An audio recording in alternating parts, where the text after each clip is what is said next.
magnificent. Nice to see you. Likewise. Hi, We Damon. just completed round 6 and we're 2 days away from round 7, Bill. That's good, isn't it? It is good. Footy Yep. Wednesday night, Thursday. Yes. Big crowds this week too, won't they? Massive Thursday. Oh. And a bit to play out between now and the start of round 7 with what's going to happen at the Tribunal tomorrow night. The challenges? Giants are taking on both the Toby Green and Jesse Hogan suspensions. Both got 1 week. Hogan for a hit on Lewis Young.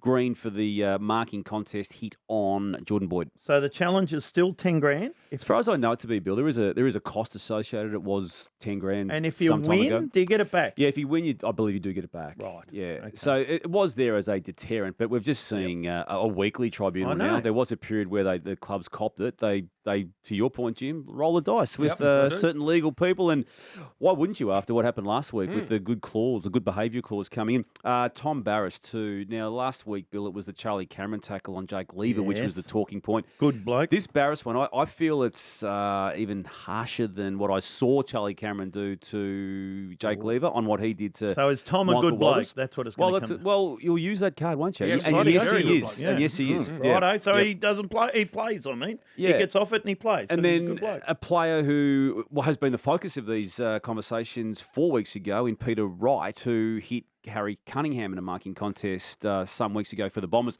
He will return on Anzac Day. Massive game there. Will he? Collingwood v. He'll return. He'll come straight back into the team. You sure? Yeah. Who are they going to drop? Because they're going all right. Yeah. Well, that's So the they're going to dilemma, have to drop big man-wise. Yeah. Goldie or Draper, which Yep. they're not going They're up. not dropping No. them. Or Harry Jones, who's been very good in kicking goals for him. Well, I don't think you could drop Jones or Goldstein. And Brad Scott today has said that Draper will play as well. So Well, that'd be what's- interesting. No, it'd be unfair on Goldstein. I feel with what 100% he's done. That's what I'm saying. Totally If you're a agree. developing player like Jones, and Yes. he is starting to develop belatedly because of injury, I think he deserves an Anzac Day Well, landscape. it'd be interesting to see who will. they drop. Yep. Just on that, Brad Scott once headed up the AFL in the football operations department. Now he's obviously Essendon coach. Can say this about the AFL. I mean, clearly the AFL are outcome. They determine a penalty based on outcome, not on action. That's abundantly clear now to everyone. But all we can say to Pete is keep your eyes on the ball, attack the contest. And players are in an incredibly difficult position at the moment. And as a coaching group, we're just trying to get some clarity on how we should instruct our players. And the instruction we've given them to this point is just go for the ball and keep your eyes on the ball.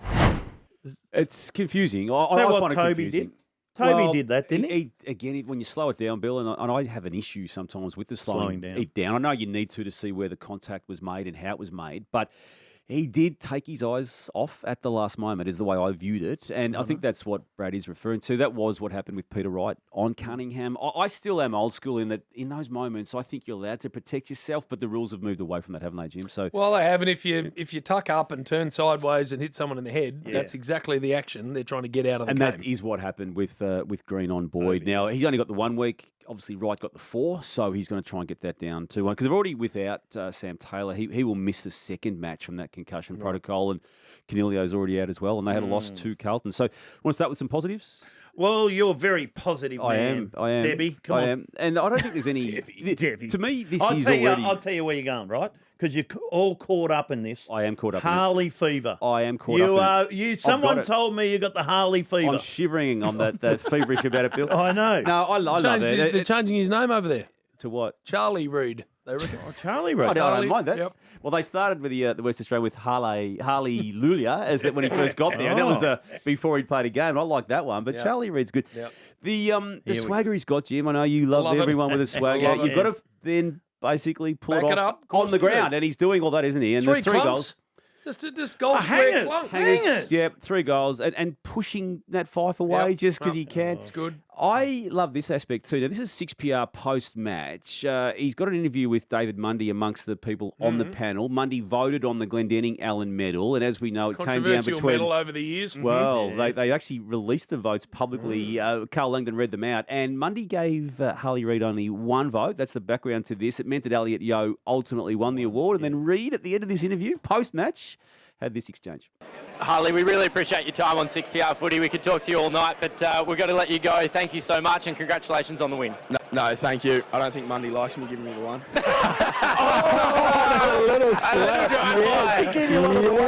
Look, we're going to revisit that comment because that is something that needs to be revisited. But Giving you a little clue on the way here. Well, if he could touch the ball in the first 10 minutes, I might give him there it comes back. roll on and off the football field with pass This play. needs to be revisited. He turned 19 last Wednesday, and he's now dominating the competition. I love it, Bill. I love it. I do. Yes, so do I. It's just great to see a kid enjoying his footy and them winning too.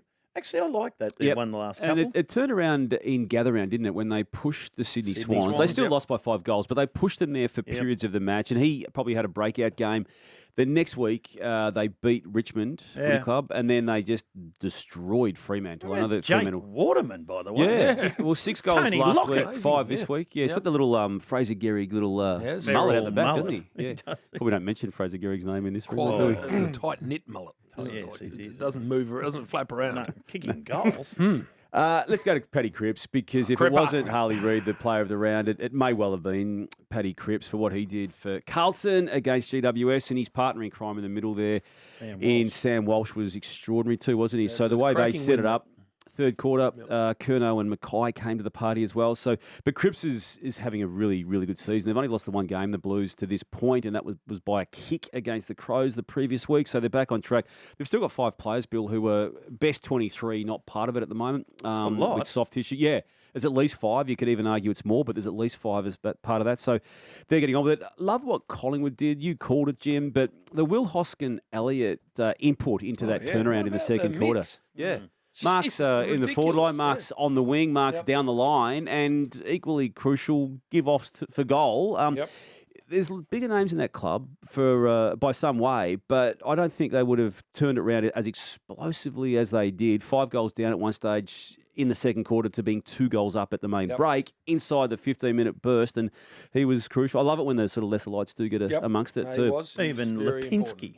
You'd throw him in? He was good too, wasn't he? Kicked his 4 goals. Essendon, look, they've now had 2 really good weeks. We questioned them hard, and I think it was deserving that we did after they lost a couple of weeks ago against Port Adelaide, but they responded against Western Bulldogs in round 5 and were really good against Adelaide Crows. They only won by the kick, Bill. It was controversial at the end, but Trapes. Yeah, look, we discussed that on the Saturday, Trapes, Rob, and the AFL effectively admitting it should have been paid. But just want to highlight the roles that Sam Durham is playing in this turnaround of the Bombers, and Jai Caldwell too. Obviously, a player who once started at another footy club and is still finding his feet in the Bombers system, but he's so important to them, and he's a good ball user, which is good. Sam Durham, and I don't say this very lightly for obvious reasons, his attack on the footy is Selwood-esque. It is ferocious. He's even bigger than Selwood, isn't he? Like he's bigger, he can almost play key position which in another made era. Sel even greater, given he wasn't that big a guy. But I mean, that ferocity at the ball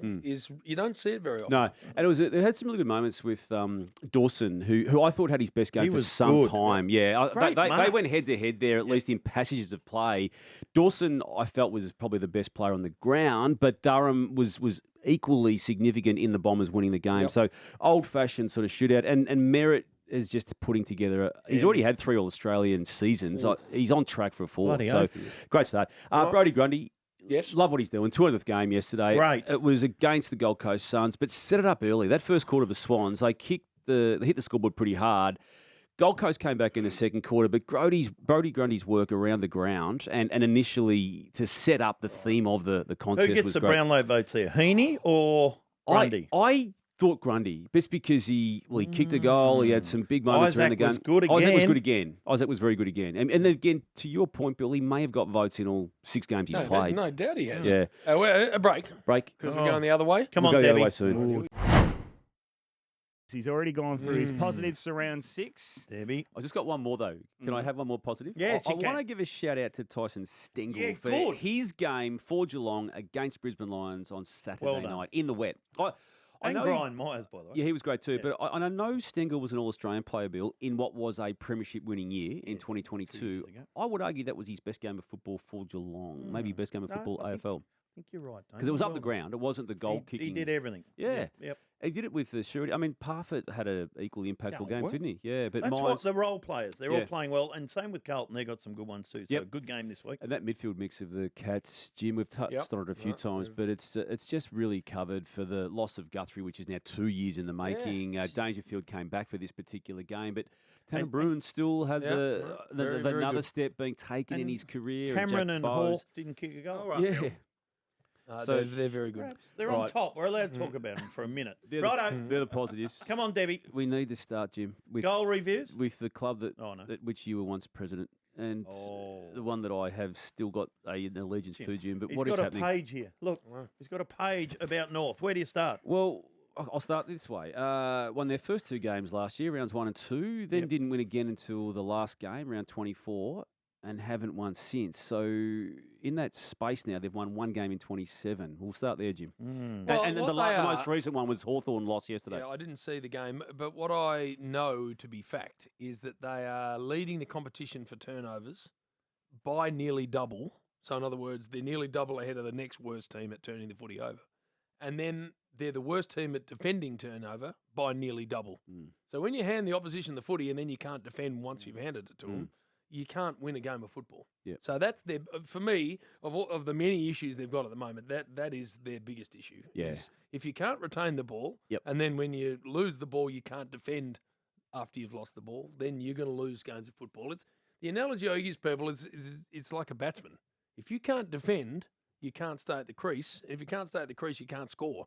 So firstly, you got to learn how to defend. Otherwise, you're not going to make a batsman's Well, it was arse. just a mess yesterday with that ball coming in from Hawthorn. There was no system to it, and it's understandable given there is no quality player down in that back line. But that's a choice that the club basically undertook at the start of the year when it went down another midfield recruiting path. And I get that they want to wait until they're in a hitting zone before they bring players in, but the enticement of bigger name players is not going to be existent for this footy club the way it keeps going, because why would you want to go to that club when they are performing so badly? So I don't see one thing that's been improved under Alistair Clarkson's watch, and I know that there's an inheritance component to that under what happened with the previous 2 coaches and even what happened late under, the Ben Buckley and Glenn Archer watch with Brad Scott there. But there's not any form of obvious improvement and reason for anyone at that club to think that they've yet turned the corner or yet, Bill, hit rock bottom. No, that's right.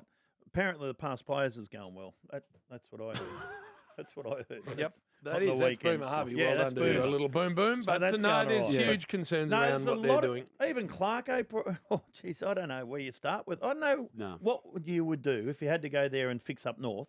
Well, Melbourne, the North. saviour he was meant to be to do that, and I know that he's only a year and a bit in, and he missed a chunk of last year too. I get all that, and you do weight that, and you put that So caveat do you on start it. with defence? Is that the key? Well, they don't have a defence, Bill. No, I mean, but they've you've got to build that. Yeah, but That's what you've got to try and build. Aiden Core battled yesterday, but he's not capable of holding a defence together. Cobden's Biggie all right. Newen, who's played 2 games of footy, he's not capable of playing the role he's meant to. And But when coaches go to these clubs down the bottom, they try and build a defence, don't they? They try and stop. Well, that's what Clarkson did, at Hawthorn, Yes, with good players that's right, in yeah. the forward line. So it's a problem. It's a massive problem. Isolated wise for Brisbane Lions, so too was their 2-4 scoreline this year, coming off a grand final Their performance last form year. at the Gabba. What's happened there? Yeah, well, they've lost 3 matches now. 3 from and 3. They've beaten North Melbourne, and we thought the previous week when they beat Melbourne was maybe a sign that things had changed. But Geelong I feel they toyed with Brisbane Lions, particularly after half time. When I know Oscar McInerney went down in that game, Jim, but equally so too did Tom Stewart for Geelong at a similar-ish When type you're only of kicking 4 goals. timeframe. I mean, I know it was a wet night, but that at your home ground And is they not kicked the winning first too 2. many games. They kicked the first 2, and then only kicked 2 after that. that. Was a poor outing. They no played doubt. dumb footy. The Yeah. Cats were actually smarter on the night. Well, with they're the a wet coach, ball. it must be said. With the wet And I ball. think the Cats do have the best coach at the moment by some distance, the way Chris Scott is coaching, and has been able to, again, put this team into the premiership conversation. They're They got 6-0 got the Giants this week. in Canberra. Yeah, Yep. the Lions do. That's a big one. It was a massive one. For big. We love Ross the Boss, but the Saints were, I don't know what happened to them. No. They never got started. Did not fire one shot. No. And the narrative around the 3 matches inside 11 days, it was put out there by the club in the lead up to the game, and you knew that was a problem for them, and then they embraced that aspect of it post-match to try and, I suppose, present it to the public that there was a reason for their lethargy. But I didn't quite buy it. I'm not giving them the complete cop-out of it. Sorry, I think it is a cop-out to raise as strongly as they did. You look at what they've done. They've beaten Collingwood. They've beaten Richmond. But I don't think they're going to be anywhere near as good as they were last year, which was a finals performance and a competitive performance in that particular game. And Gold Coast. Freo is a massive problem. They started okay. 3 and zip. They were. And then now they... they're 3 and 3. Yeah, lost to Carlton, Port Adelaide and now West Coast. And the manner in which that West Coast loss came was a worry because against Carlton, we saw what happened with that free kick late. And the mark that probably shouldn't have been played to Cottrell. So you give them that out. The next week, with 5 minutes to go, they're 2 goals up against Port Adelaide. But they were controlled and dominated by West Coast on the weekend in a match that they were a very, very short price favourite. So massive problems for them. You mentioned Gold Coast against the Swans. Yeah, they just haven't. They're not capable of winning at this stage away from home on a consistent basis. And while they were competitive in the second quarter, they just weren't able to sustain it for 4 quarters. I get what they're doing, but I just still feel that 2024 is not going to be a finals outcome for them at this stage. And yeah, we touched on Port Adelaide too, Jim, in praising Collingwood prior to. I think they're another one in the negative column. They just don't win big games of footy regularly away from home. Against good sides. Against good sides. And that's what it comes down to, Bill. That's what ultimately, unfortunately for Ken Hinkley, it's now his 12th year. It just is how that team has performed in those matches under him. I need recognition. What have you done? Especially from you. Well, what have you done? How many years have I been saying that Isaac Heeney is a midfielder and needs to be played as a midfielder? Now he's played as a midfielder. Listen, he is going to win the Brownlow. He's going to have 45 I will votes give by the you end of this. the year. You found Sam Taylor. I'll give you that. About 5 years ago, you found Sam Taylor. But I'm not going to give you Isaac Heeney. No, not as he was I'm an saying, academy he's player. a midfielder. And he's always been a midfielder. Yeah. And now they're They playing tried him as a him in midfielder, there and he wasn't and going. he is flying. They tried him in there before and he didn't make it, Jim. Listen to them. I know. Yeah, of course you do. And you're not getting. When did they try him? Back in 22, Oh. round 7, 8, and 9, and they tried You him. are a fool's head. Do you think he would have got the opportunity had Callum Mills not No. popped his shoulder No, on Mad he Monday? wouldn't No, So I'm with that's you. the problem. They had a No, he good wouldn't have. midfield for a while. Now there. he's in there and he ain't moving. So does tell you Callum what Mills else- come back and play as a halfback Halfback. flanker? Whatever they do, he Luke doesn't Parker's move. got to come back too. Oh, Yeah. and Lukey goes forward. They're not getting in the midfield a minute. No worries about coming off the bye. Collingwood smashed them and Sydney smashed them. Yep. That's interesting. I did ask that today, and it's they are stark examples of it, but other examples this year has only been a short time in the season, Bill. What are you saying? That's that it's not, not a good as stat. not as guaranteed that a win will come. I'm going off last week, yes, okay? well, that's a good, fresh example. Yeah, and I've- a I've small sample size. Another thing I said many years ago. Uh, Bill's an idiot. So the And it has coaches been votes. proven true. I'll go on, Are coaches they through? votes. Blakey 9, Grundy 9, Heeney 6. Okay. And he is 20 ahead in the coaches' Yes, votes he is. award. He is 20. I 20. think he's got votes in every Second game now, place. hasn't he? Including the loss they had to Richmond, I reckon. So, yeah. Purple, good to see you. Likewise, Jim. Nice. well done. Nice Monday helping.